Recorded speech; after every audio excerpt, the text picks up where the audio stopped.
Vous avez vu les photos. Ces flèches dorées qui semblent presque effleurer le ciel de Phnom Penh. Le palais royal apparaît souvent dans les guides de voyage, mais derrière ces murs scintillants se cachent des secrets que la plupart des visiteurs ignorent. À l'intérieur se dresse un temple dont le sol est pavé de plus de 5000 carreaux d'argent. Un curieux pavillon en fer, dit-on, un cadeau d'un empereur français et une histoire de survie aussi époustouflante que le palais lui-même. Préparez-vous à aller au-delà des guides touristiques et à découvrir 10 faits fascinants sur le palais royal du Cambodge. Fait numéro 10. L'étrange cadeau en fer d'un empereur français. Parmi les bâtiments traditionnels de style khmer, une structure se distingue comme si elle avait été déposée là depuis l'Europe du XIXe siècle, le pavillon Napoléon III. Ce bâtiment en fonte à 2 étages semble complètement hors de propos dans l'enceinte tropicale du palais, et c'est une partie de son mystère. Selon la légende populaire, il fut initialement construit pour l'impératrice Eugénie de France afin qu'elle assiste à l'inauguration du canal de Suez en 1869. Plusieurs années plus tard, en 1876, l'empereur Napoléon III l'aurait offert au roi Norodom Ier du Cambodge. La structure fut démontée, expédiée à Phnom Penh et minutieusement réassemblée sur le terrain du palais. Par une coïncidence frappante, le monogramme impérial N de Napoléon convenait aussi parfaitement aux initiales du roi Norodom. Cependant, certains historiens remettent en question cette histoire, suggérant que le bâtiment aurait plutôt été acquis lors de l'exposition de Paris de 1878. Quelle que soit sa véritable origine, le pavillon reste un rappel frappant du passé colonial du Cambodge, une maison européenne en fer se dressant au milieu des flèches dorées khmer, symbolisant les carrefours culturels qui ont façonné la nation. Fait numéro 9. La capitale a été déplacée ici pour une raison. Le palais royal n'est pas seulement un chef-d'œuvre architectural, il marque le moment même où Phnom Penh est devenue la capitale du Cambodge. Avant 1866, la capitale était située à Udong. Mais le roi Norodom a choisi de déplacer son siège royal ici, commandant la construction du palais entre 1866 et 1870. Le site choisi était profondément symbolique. Il se trouve au Chaktomuk, ou 4 visages, où se rencontrent les fleuves Mekong, Tonlé Sap et Bassak, une jonction sacrée censée représenter le pouvoir, la prospérité et la faveur divine.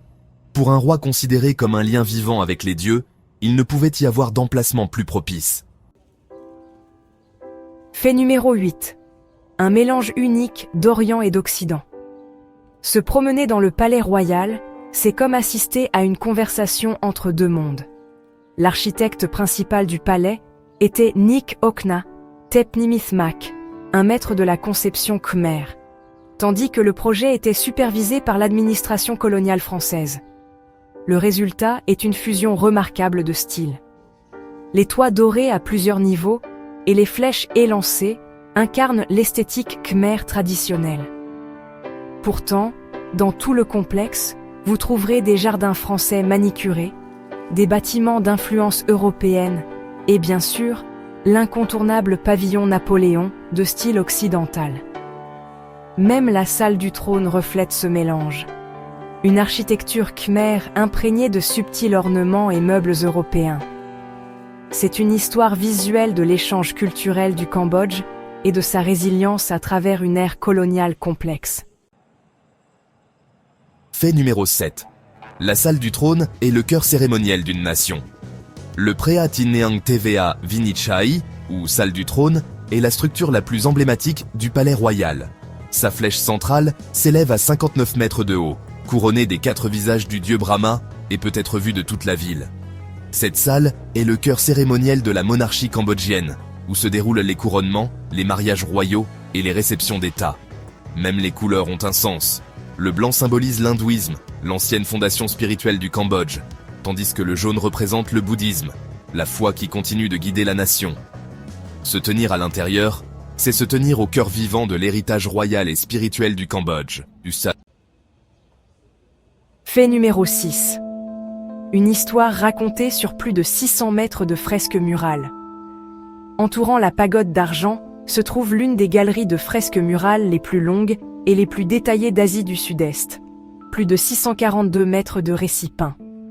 Réalisées entre 1903 et 1904, ces fresques décrivent le Rehamker, la version cambodgienne de l'épopée indienne du Ramayana. Les visiteurs peuvent suivre l'intégralité du récit le long des murs, le voyage du prince Rama, l'enlèvement de Sita et les batailles légendaires du dieu singe Hanuman. Bien que le temps et les intempéries aient estompé certaines parties, les efforts de restauration continuent de préserver ce chef-d'œuvre vivant de l'art et de la mythologie cambodgien. Fait numéro 5. Le pavillon du clair de lune et le ballet royal. À côté de la salle du trône se dresse le Preah Tineang Chan Chaya, ou pavillon du clair de lune. Une élégante structure à ciel ouvert, conçue pour capter la brise du soir venant de la rivière Tonle Sap. Pendant des siècles, il a servi de scène royale pour les représentations de danse classique khmer. Sous le clair de lune, les danseurs du ballet royal interprétèrent des histoires du Rehamker devant le roi et sa cour, leurs costumes scintillants reflétant la lumière. Cette tradition perdure aujourd'hui. Le pavillon accueille toujours des cérémonies officielles et a même servi de lieu pour le banquet de couronnement du roi Norodom Sihamoni en 2004. Fait numéro 4. Un sol pavé de 5000 briques d'argent massif.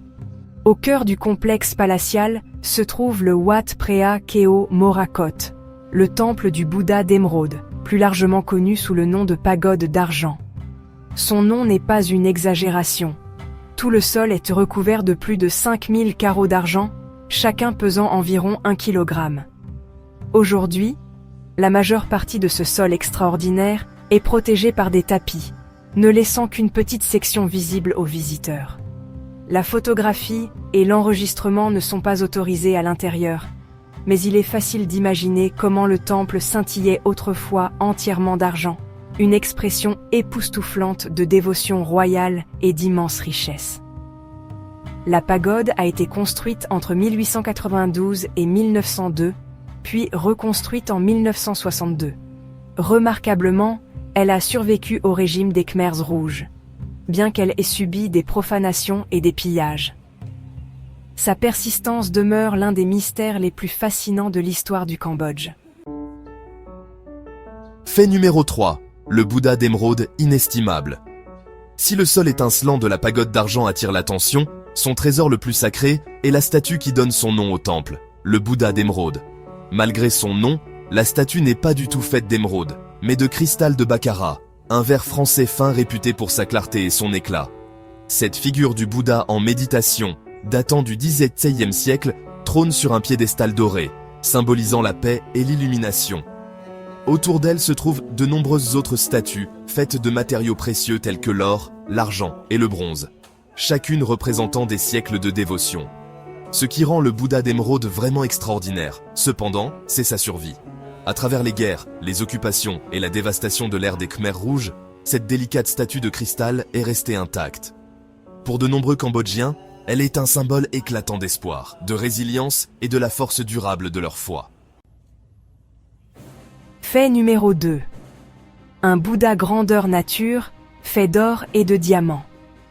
Si le Bouddha d'émeraude représente la lumière spirituelle, son voisin au sein de la pagode d'argent incarne la splendeur royale. Il s'agit de la statue grandeur nature du Bouddha Maitreya, le Bouddha du futur, commandé par le roi Sisowat en 1907.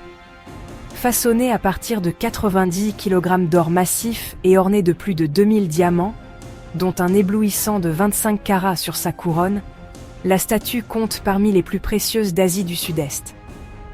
Elle reflète la profonde révérence pour le bouddhisme entrelacé avec la grandeur de l'héritage royal du Cambodge. Même pendant les périodes les plus sombres du pays, cette magnifique figure a survécu, soigneusement protégée par ceux qui comprenaient son immense importance culturelle et spirituelle. Aujourd'hui, elle reste l'un des sites les plus impressionnants du Cambodge, un rappel scintillant du pouvoir de la foi à perdurer. Fait numéro 1. Un palais vivant et un symbole de résilience. Le fait le plus remarquable de tous est peut-être que le palais royal n'est pas seulement un monument historique, c'est une institution vivante.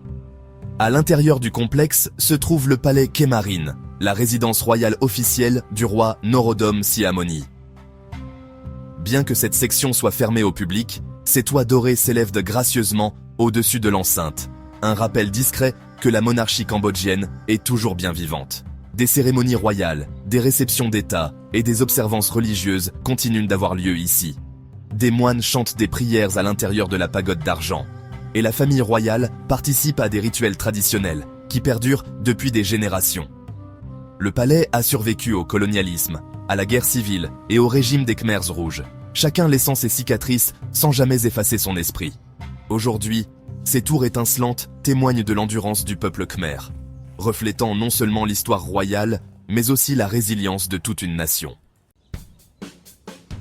D'un pavillon de fer mal placé à un sol entièrement fait d'argent, le palais royal de Phnom Penh est bien plus qu'un simple monument éblouissant.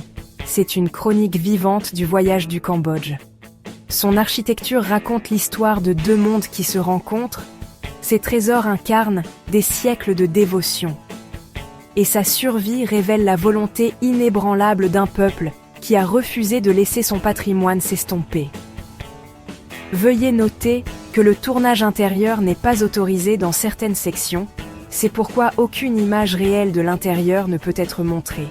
Mais même de l'extérieur, les flèches dorées du palais laissent entrevoir les merveilles cachées à l'intérieur. Alors, lequel de ces faits vous a le plus surpris? Partagez vos réflexions respectueusement dans les commentaires ci-dessous. Merci d'avoir regardé. N'oubliez pas de consulter la vidéo correspondante sur votre écran pour plus de contenu captivant. Explorez notre chaîne pour encore plus de vidéos passionnantes. Si vous avez trouvé cette vidéo utile, n'oubliez pas d'aimer, de partager et de vous abonner à Globe Gazette pour plus d'histoires incroyables. Nous apprécions votre soutien. Nous sommes impatients de vous retrouver dans la prochaine vidéo.